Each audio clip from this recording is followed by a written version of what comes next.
नमस्कार, स्वागत आपका हरियाणा न्यूज 24 पर। मैं हूं प्रिंस लामा। हरियाणा प्रदेश में बनी नई भाजपा सरकार यानी कि नायब सिंह सैनी के नेतृत्व में बनने वाली भाजपा सरकार फिलहाल फुल एक्शन मोड में नजर आ रही है। जो नए मंत्री बने हैं, जो नायब सैनी का नया कैबिनेट है, वो फुल एक्शन मोड में है। तीखे तेवरों के साथ लगातार अधिकारियों और कर्मचारियों को धमकाने का, उनको चेतावनी देने का, वार्निंग देने का काम करते हुए दिखाई दे रहे हैं। और अब अगर सूत्रों की माने तो कहा जा रहा है कि सरकार का एक्शन बहुत जल्द शुरू होने वाला है, क्योंकि सरकार के निशाने पर वो तमाम अधिकारी और कर्मचारी आ चुके हैं। सरकार की रडार पर वो तमाम अधिकारी और कर्मचारी चढ़ चुके हैं जिन्होंने चुनाव के दौरान गड़बड़ की है या फिर विरोधी दलों का, विपक्षी दलों की सहायता की, उनको लाभ पहुंचाने का काम किया है। ऐसे में शुरुआत जो है एसपी, डीएसपी, एसडीएम और डीएसपी पदों जैसे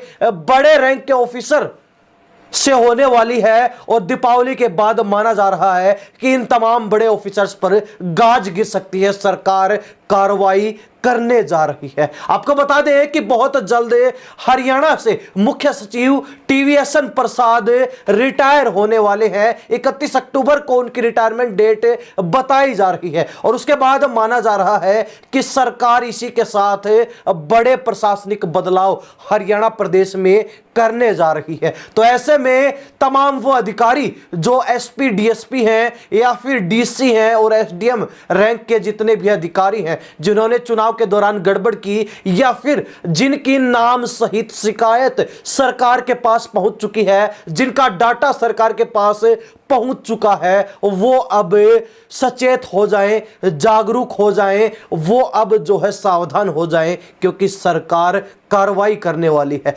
एक्शन लेने वाली है, गाज गिराने वाली है। माना जा रहा है कि दीपावली के बाद शुरुआत जो है बड़े ऑफिसर्स से, बड़े अधिकारियों से की जाएगी और फिर जो उस कार्रवाई को ग्राउंड लेवल तक लाया जाएगा। बड़े अधिकारियों पर कार्रवाई की शुरुआत करते हुए और धीरे धीरे फिर कार्रवाई कर्मचारियों तक भी पहुंचने वाली है। और सरकार अब किसी को बख्शने के मूड में नहीं है। इसका अंदाजा यहीं से लगाया जा सकता है कि सरकार के तमाम नए मंत्री, चाहे वो किसी भी विभाग से संबंधित क्यों ना हो, अपने अपने विभागों के अंदर अधिकारियों को हड़काने का काम करें, अधिकारियों को धमकाने का काम करें। इसके साथ ही कई मंत्रियों ने तो एक्शन भी ले लिया और अपने विभागों के अंदर कई अधिकारियों को एक साथ सस्पेंड करने का भी काम किया है। चाहे अनिल विज की बात हो, परिवहन मंत्री अनिल विज ने भी मंत्री बनते ही, शपथ लेते ही एक्शन लेना शुरू कर दिया था और कई अधिकारियों को सस्पेंड भी कर चुके। और इसके बाद जब बात आती है कृषि मंत्री की, तो कृषि मंत्री ने भी हाल ही में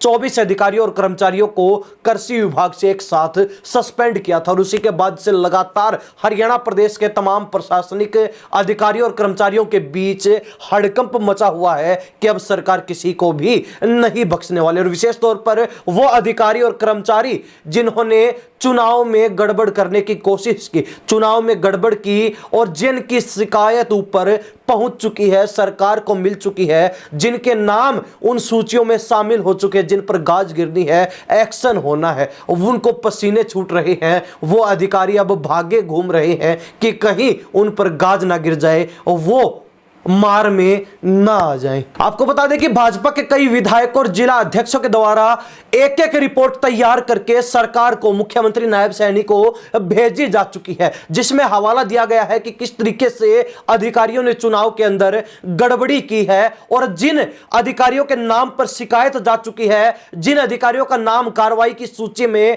ऐड किया जा चुका है, उनमें ज्यादातर अधिकारी एसपी, डीसी, डीएसपी या फिर एसडीएम रैंक के भी है, जिनके ऊपर सबसे पहले गाज गिरने वाली है, जो सबसे पहले सरकार के निशाने पर आ चुके हैं। और दीपावली के बाद, त्योहारों के बाद माना जा रहे हैं कि उनकी तबादले की सूची भी शिकायतों के आधार पर तैयार की जा रही है, उन पर एक्शन लेने की तैयारी भी शिकायतों के आधार पर हो चुकी है। और दीपावली के बाद उन तमाम अधिकारियों पर गाज गिरने वाली है। हालांकि आपको बता दें कि हाल ही में एक बयान पंचायत एवं विकास मंत्री कृष्ण लाल पंवार का भी सामने आया था, जिसमें उन्होंने खुलकर बोला था कि कुछ अधिकारी तो 8 अक्टूबर को मतगणना से पहले ही पूर्व मुख्यमंत्री भूपेंद्र सिंह हुड्डा के दरबार में हाजिरी लगाने पहुंच गए थे, माथा टेकने पहुंच गए थे और हुड्डा के साथ मिलकर सरकार के खिलाफ योजना भी बनाई गई थी। और अब उसी आधार पर वो अधिकारी सरकार के निशाने पर आ चुके हैं जिन्होंने या तो चुनाव के अंदर गड़बड़ी करने की कोशिश की या फिर सरकार के खिलाफ गतिविधियों में शामिल मिले हैं, विरोधी दलों की सहायता की है या फिर कांग्रेस के दरबार में हाजिरी लगाने चुनाव के दौरान पहुंचे हैं। उन्होंने दो टूक शब्दों में स्पष्ट भी कर दिया कि उन तमाम अधिकारियों और कर्मचारियों के नाम सरकार के पास, मुख्यमंत्री नायब सैनी के पास पहुंच चुके हैं, जिनके ऊपर कार्रवाई होनी है, जिनके ऊपर गाज गिरनी है और यह तय हो चुका है, निश्चित हो चुका है। साथ ही मंत्री कृष्णलाल पवार ने यह नसीहत भी दे डाली कि अधिकारी सुधर जाएं और यह बात दिमाग से निकाल दे कि भविष्य में भी कांग्रेस की सरकार बनने वाली है। ऐसा कतई नहीं होगा। जिस तरीके से गुजरात के अंदर लगातार 5 बार बीजेपी की सरकार बनी है, ठीक उसी तर्ज पर हरियाणा में भी अब लगातार भाजपा की सरकार बनने वाली है और कांग्रेस का कोई नामो निशान आने वाले चुनाव में भी देखने को नहीं मिलेगा। तो ऐसे में अधिकारी सुधर जाएं और यह बात दिमाग से निकाल दे कि कांग्रेस की सरकार बनेगी या फिर कांग्रेस वापसी करेगी। ऐसा बिल्कुल नहीं होने वाला और अब लंबे समय तक भाजपा ही हरियाणा प्रदेश में राज करने वाली है, बीजेपी ही सत्ता में रहने वाली है। हालांकि इससे पहले भी कैबिनेट की जब पहली बैठक थी और उस बैठक के बाद नायब सैनी ने भी खुलकर चेतावनी देते हुए यह स्पष्ट कर दिया था कि अधिकारी या तो सुधर जाएं या फिर हम सुधार देंगे। हमें पता है अधिकारियों को कैसे सुधारना है, कैसे उनसे साफ और सुथरे तरीके से काम लेना है, कैसे उनको नॉर्मल अधिकारी के तौर पर अपनी जिम्मेदारियां निभाने के लिए सही करना है, ठीक करना है। जिससे स्पष्ट हो जाता है कि फिलहाल बीजेपी सरकार किसी भी तरीके से अधिकारियों और कर्मचारियों को जिन्होंने चुनाव के दौरान गड़बड़ की या फिर जिनकी संलिप्तता विरोधी दलों के साथ पाई गई है, कांग्रेस के साथ मिली है, उनको बख्शने के मूड में नजर नहीं आ रही है। तो ऐसे में माना जा सकता है कि वो अधिकारी जो सरकार के निशाने पर रडार पर आ चुके हैं, जिन अधिकारियों की शिकायतें मुख्यमंत्री दरबार तक पहुंच चुकी हैं, जो अधिकारी कांग्रेस के अधिकारियों के तौर पर जिनकी छवि सरकार के सामने आ चुकी है, उनके ऊपर गाज गिरनी तय है। और इस गाज गिरने की शुरुआत, कार्रवाई होने की शुरुआत बड़े अधिकारियों से, जो हमने शुरुआत में बताया कि एसपी, डीसी, डीएसपी, एसडीएम, तमाम बड़े रैंक के ऑफिसर से होगी, जिनके तबादलों की सूची तैयार हो चुकी है। दीपावली के बाद कभी भी उन पर एक्शन हो सकता है, कार्रवाई हो सकती है। उसके बाद अन्य अधिकारियों के खिलाफ भी, कर्मचारियों के खिलाफ भी कार्रवाई अमल में लाई जाएगी। हरियाणा प्रदेश की जनता इस बारे में अपनी क्या राय रखती है? क्या वास्तव में बीजेपी जिस तरीके से अधिकारियों को सख्त करने का काम कर रही है, अधिकारियों के ऊपर टाइट है, अधिकारियों की हवा टाइट कर रखी है, कितना सही कितना गलत मानते हैं? अपनी राय कमेंट के माध्यम से जरूर लिख दीजिए। इन्हीं सब बातों के साथ प्रिंस लांबा, हरियाणा न्यूज़ 24। नमस्कार, जय हिंद।